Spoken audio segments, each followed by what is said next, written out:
You took a day off. A real one. No emails, no Slack, nothing. You sat on the couch at 2 p.m. on a Tuesday and watched something stupid on TV. And for about 11 minutes, it was fine. Then it hit you.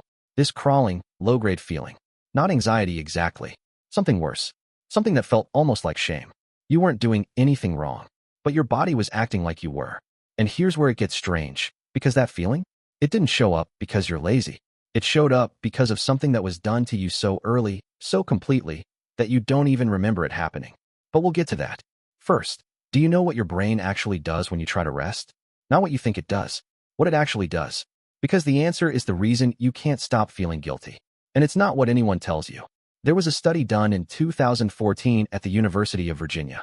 Researchers put people in a room. Bare room. No phone, no book, nothing. Just a chair and their own thoughts. They told them to sit there for 15 minutes. Simple, right?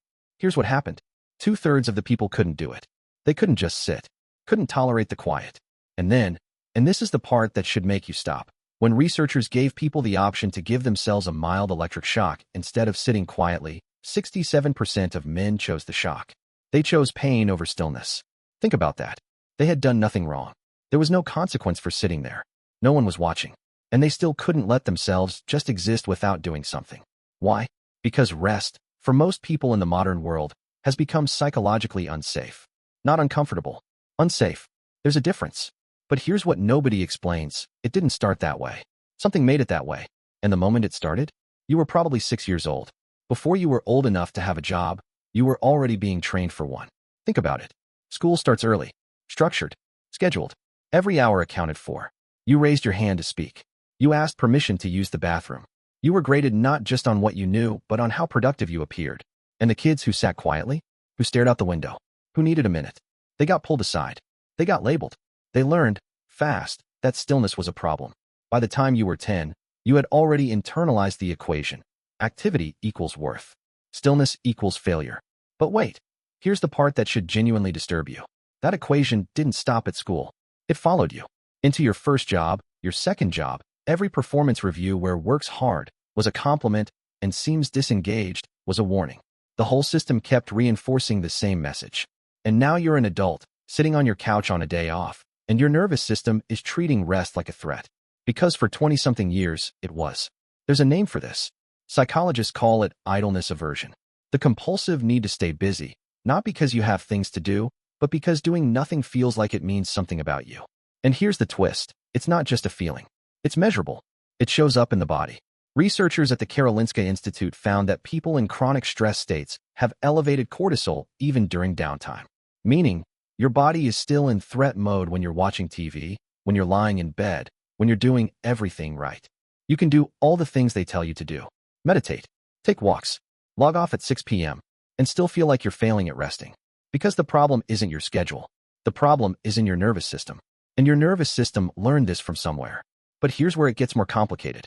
Because idleness aversion doesn't hit everyone the same way. And the reason it doesn't is the part that nobody wants to say out loud. If you're watching this, there's a decent chance you grew up in a household where rest wasn't really allowed either. Not because your parents were cruel. Because they couldn't afford it. Literally or figuratively. First-generation professionals. Immigrants. Anyone whose parents worked 2 jobs, who learned that stopping meant falling behind, who absorbed the lesson that rest is a luxury and luxuries are for other people. You didn't just pick up a work ethic. You picked up a survival strategy. You internalized the idea that your safety was conditional on your output. And conditional safety is the most exhausting thing a human nervous system can carry. Because conditional safety means the moment you stop performing, the moment you stop producing, achieving, proving, the floor might disappear. That guilt you feel on the couch? It's not laziness. It's a threat response. Your brain genuinely believes that resting is dangerous. And if you've ever tried to logic your way out of it, told yourself you deserve a break, reminded yourself of everything you've accomplished, and it didn't work, that's why. You can't think your way out of a nervous system response.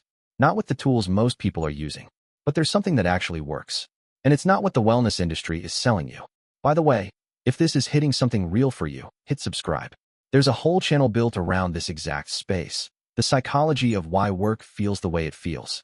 New video every week. Here's what most advice gets wrong about rest guilt. They tell you to rest more. Schedule it. Protect it. Treat it like a meeting. And that advice isn't wrong. It's just operating at the wrong level. Because the issue isn't that you don't have time to rest. The issue is that your brain has categorized rest as a moral failure. And you can't schedule your way out of a moral belief. There's a researcher named Brené Brown who talks about the concept of hustling for worthiness, the idea that some people never feel like they've earned the right to exist comfortably. They're always one more achievement away from deserving peace. But here's what her research actually shows. And this is the part that recontextualizes everything. The people who rest most easily are not the people who've accomplished the most. They're the people who stopped believing their worth was something they had to keep earning. That's not a productivity hack. That's an identity shift. And identity shifts don't happen because you read an article. They happen because you start catching the story in real time. The moment the guilt shows up, and you ask it a different question. Not, should I be resting right now? Because that question already accepts the premise that rest requires justification. The question is, what would it mean about me if I rested and nothing bad happened? Sit with that for a second. Because here's what I think is actually going on. For a lot of people, staying busy isn't just about productivity. It's about identity. If you stop moving, you have to sit with who you are when you're not performing. And that is terrifying for anyone who learned early that their value was in what they produced. Rest isn't just rest. Rest is a confrontation with the self. Which is why the electric shock study makes sense. Which is why people check their phones compulsively at dinner. Which is why you can be exhausted, genuinely, bone-tired exhausted, and still feel guilty for lying down. Because the second you stop, you have to be someone. Not someone productive. Not someone useful. Just someone. And if you were never taught that that's enough, if the message you absorbed, from school, from home, from every performance review and every metric and every, what have you done lately, was that your existence needed to be justified by your output, then rest doesn't feel like relief. It feels like freefall. But here's the thing about freefall. It only feels like freefall because you haven't landed yet. The people who've done the work, who've actually untangled this, who can lie on a couch on a Tuesday afternoon and feel nothing but the weight of their own body, they didn't get there by resting more efficiently.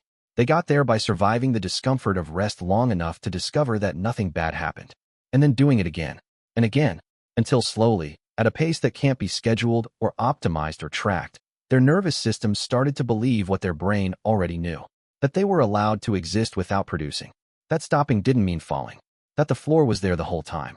You're not guilty because you're lazy. You're guilty because you were trained to be.